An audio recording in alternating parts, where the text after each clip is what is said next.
Hi everyone, now I'm making green curry.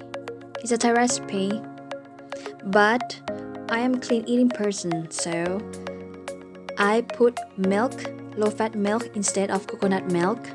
It looks nice, but I don't know how it's gonna turn out. Let's see.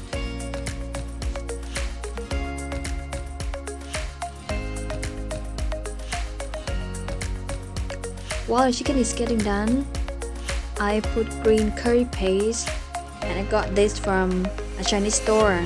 It's imported from Thailand.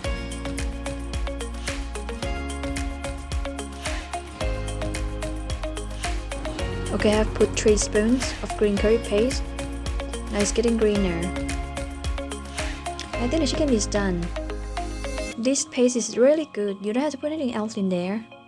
You can just turn the gas off and put the food in a bowl.